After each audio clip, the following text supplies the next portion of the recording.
We had walked that trail before. Too many times, in fact. That was the problem. From my position near the middle of the column, I could see the rhythm of the patrol settling in, the spacing between men, the way rifles hung loose instead of tight, the casual glances instead of deliberate scans. Discipline was still there, but caution had softened. Familiarity does that to soldiers. It whispers lies. I remember thinking, if I were them, this is exactly where I'd strike. That thought stayed with me longer than it should have. The trail cut through dense jungle, narrow enough that we were forced into a stretched column, high ground on both sides, vegetation thick enough to hide a battalion, or one man with patience. My map told me this was a routine movement. My gut told me it was anything but routine. Commanders are trained to trust intelligence. Survivors learn to trust instinct. I didn't know then that we had already crossed the invisible line, that the ambush wasn't ahead of us, it was already closing. The first shot didn't sound like chaos. It sounded deliberate. A single crack. Sharp. Controlled. The point man went down instantly. No scream, just a body collapsing forward, rifle sliding into the dirt. The column froze, not because we were slow, but because we were trained. Contact front, someone shouted, and just like that, the head of the column was pinned. This wasn't random fire. Whoever fired that shot knew exactly what they were doing. They didn't follow up immediately. They let the confusion bloom. They let us flatten ourselves into the dirt. That was when I realized the first truth of the ambush. They weren't trying to kill us all. They were trying to stop us. Blocking the head of a column is surgical warfare. You don't need numbers. You don't need sustained fire. You need one bullet placed with intent. Once the head stops, the body has no direction. From a commander's perspective, this is where control begins to slip. Not visibly, but internally. Radios light up. Everyone wants orders, and every second you hesitate, the enemy gains another advantage. This was textbook, and that terrified me. Before I could issue a proper command, the second shot came. Behind us. That was the moment my blood ran cold. A rear guard soldier went down, radio smashed against a tree trunk. Someone screamed for a medic. Someone else screamed that we were cut off. And suddenly the column wasn't a column anymore. It was a cage. Blocking the rear isn't about firepower. It's about psychology. You remove the idea of retreat, and fear does the rest. Soldiers can advance under fire. They can even hold under pressure. But take away the option to fall back, and every man starts calculating his own survival. From where I lay, staring into the undergrowth, I finally understood the scale of the problem. We weren't walking into an ambush. We were already inside it. Whoever planned this knew our routes, knew our habits, knew exactly how long it would take panic to spread. I had faced enemies before, but this felt like facing a mind. This was the moment every commander dreads, not when bullets fly, but when you realize you're reacting instead of deciding. The jungle was quiet again, too quiet. No sustained fire, no shouting, just enough violence to remind us we were vulnerable. That restraint told me everything I needed to know about our enemy. They were disciplined, they were patient, and they were confident. That's when it hit me. This wasn't the ambush yet. This was only phase one. Choke the head. Seal the tail. Let fear ferment. Whatever came next would be worse, because now we were thinking like prey. I tightened my grip on the radio and forced my voice to stay calm. Command isn't about bravery. It's about preventing fear from becoming contagious. But inside, I could feel the weight of the jungle pressing inward, like it was listening. And somewhere out there, close enough to hear us breathe, they were waiting to strike from the side. The first rounds from the flank didn't come all at once. They came in bursts, short, disciplined, and precise. That was how I knew this wasn't panic fire. This was planned. The jungle to our left suddenly became lethal. Muzzle flashes blinked and vanished. Bullets cut diagonally through our formation, not to wipe us out, but to force us to turn. And when men turn under fire, formations collapse. From a command perspective, flanking fire is the most dangerous kind. It doesn't hit you where you're looking, it hits you where you assume you're safe. Soldiers are trained to face the threat. But here, the threat had no face, just angles. This was the killing angle. They had positioned themselves exactly where the terrain favored them, slight elevation, dense foliage, overlapping lines of fire. Every shot pushed us tighter together, compressing the column into a knot of confusion and fear. This wasn't an ambush meant to be loud. It was meant to be inescapable. The radio was alive with voices, too many voices. Every squad leader wanted direction, every man wanted reassurance, and every second that passed without clear movement made things worse. The instinct is always to push forward, to break contact by advancing. But advancing meant pushing into the blocked head of the column. Retreat wasn't an option either. The rear was sealed. This is the moment they were waiting for. Ambushes don't win by firepower alone. They win by forcing commanders into bad choices, and here, every choice was bad. I ordered smoke, not to cover movement, but to buy time. Smoke is a lie commanders tell the enemy while they tell the truth to themselves. We needed seconds, seconds to think, seconds to breathe. Through the haze, I could feel morale thinning. Men were shooting at sounds, at shadows, at fear, and that was exactly the enemy's plan. As the firing slowed, something became clear to me. They were controlling the tempo. They fired just enough to keep us pinned, then stopped, letting silence do the work. Silence in a jungle is louder than gunfire. It lets imagination fill the gaps. It lets fear grow legs. This wasn't a spontaneous attack. This was a layered ambush. 3 distinct phases executed with discipline. Block the head, seal the rear, crush the middle from the side. That's not guerrilla chaos. That's planning. That's command and control. We had underestimated them. Again, American doctrine taught us how to fight armies. This enemy fought behavior. They understood how long it takes a unit to lose cohesion, how uncertainty spreads faster than bullets. At that moment, I stopped thinking about how to win. I started thinking about how to survive. I remember looking at one of my men, barely 20 years old, pressed flat against the dirt, eyes wide, breathing too fast. He hadn't been hit, but mentally, he was already somewhere else. This is what ambushes really do. They separate the body from the mind. The enemy didn't need to kill many of us to achieve their goal. They needed to break our rhythm, to make every step afterward cautious, slower, heavier. Even if we survived this, and I believed we would, the cost would follow us. Every trail would feel watched, every silence suspicious. As a commander, I could replace ammunition, I could call for medevac, but I couldn't undo what this ambush was carving into my men. And the worst part? They still hadn't committed fully, which meant this wasn't the end. This was the pressure phase, meant to soften us before the final move. Every officer is trained to believe in doctrine. We memorize it, drill it, trust it. Doctrine tells you that under ambush, you regain initiative by attacking through. You don't freeze. You don't wait. You move aggressively and seize momentum.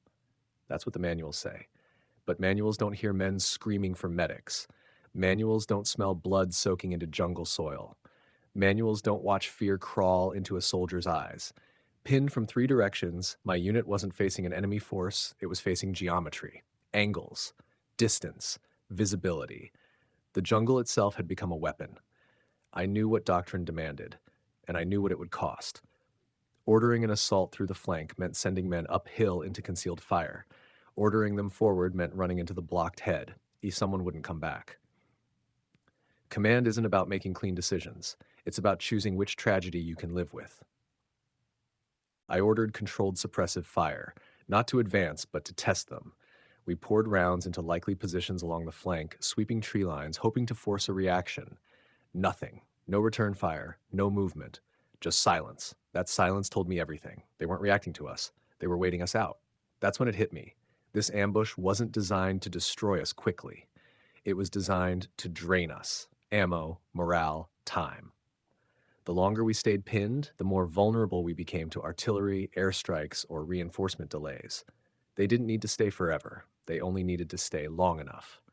I called for air support, but the canopy was thick, visibility poor. Any strike risked hitting our own men. In that moment, all the technological advantages America carried felt distant and fragile. This fight had shrunk down to rifles, nerves, and leadership, and the jungle was winning. One of my squad leaders crawled over to me. He didn't shout. He didn't panic. That scared me more than anything. "Sir," he said quietly, "we can't stay here." That sentence carried more truth than any tactical report. Units can hold positions. Men can only endure so much. I looked around and saw exhaustion setting in. Muscles locked tight, fingers cramped on triggers, eyes darting at every rustle. We weren't broken, but we were close.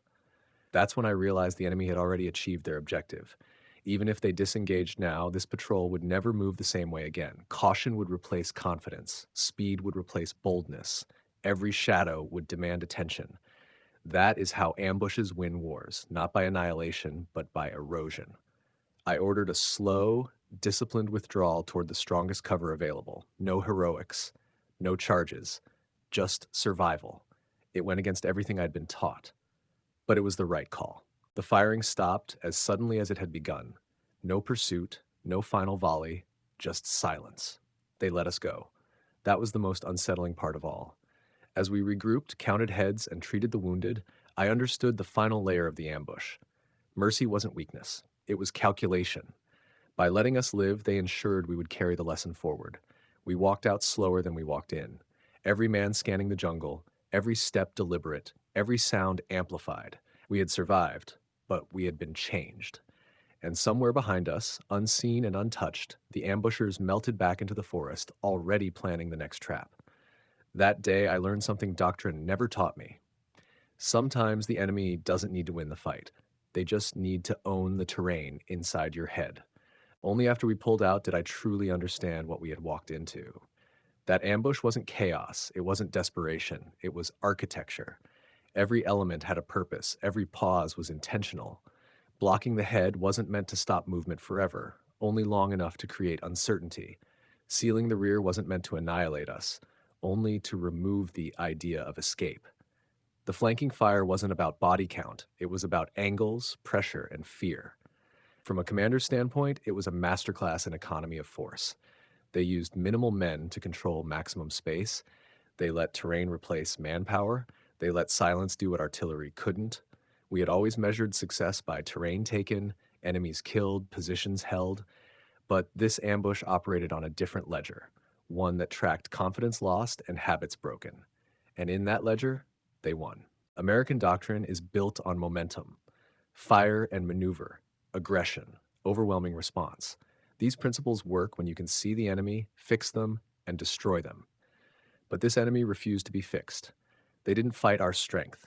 They fought our expectations. The jungle erased distance. It erased visibility. It erased the advantage of numbers. Radios failed. Air support hesitated. Artillery became a liability instead of an asset. What we faced wasn't superior firepower, it was superior patience. That's something doctrine rarely accounts for. As a commander, I realized that our greatest weakness wasn't equipment or training. It was our belief that every fight had to be won in the moment. Sometimes survival was the victory, and accepting that felt like defeat. Back at the rally point, I watched my men move differently. They didn't joke, they didn't relax. Rifles stayed high, eyes scanned constantly. Even water breaks were taken in silence. This is what ambushes leave behind, not just casualties, but caution that never fades. Every future patrol would take longer, every route would be questioned, every sound would be treated as a potential threat. That slows an army, that exhausts it over time. I could replace lost gear, I could rotate units, but I couldn't undo the knowledge my men now carried, that the enemy could be anywhere and choose not to strike.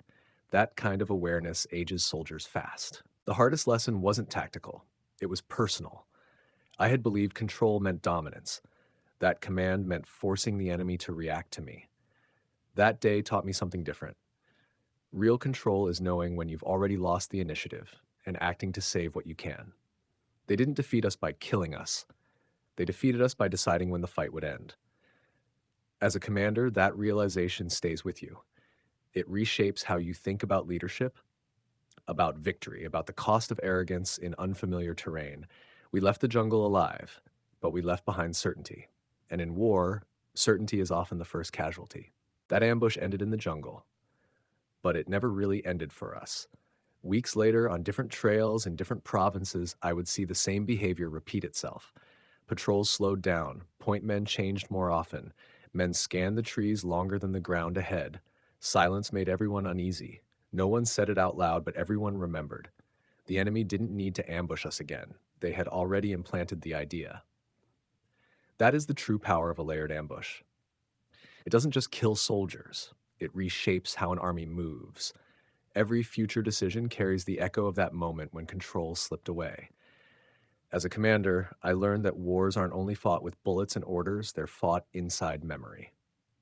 Looking back, the brilliance of the three-layer ambush wasn't its violence, it was its restraint.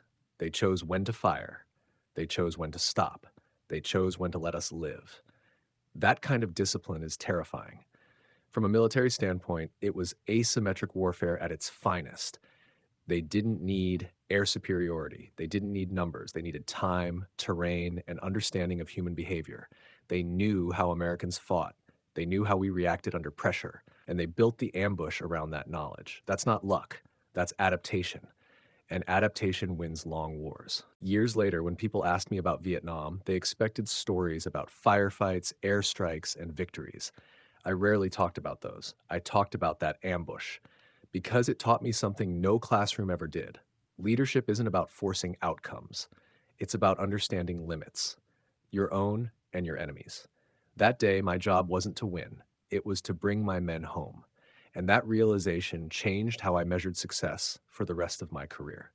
Survival became strategic, restraint became strength, and arrogance became the enemy I watched most closely. War humbles you if you live long enough to learn. That ambush didn't change the war overnight, but it explained it. It showed how a smaller force could dictate tempo, how invisibility could outweigh firepower, how fear once planted could travel farther than any bullet. Even today, modern militaries study these engagements, not because they were large, but because they were effective.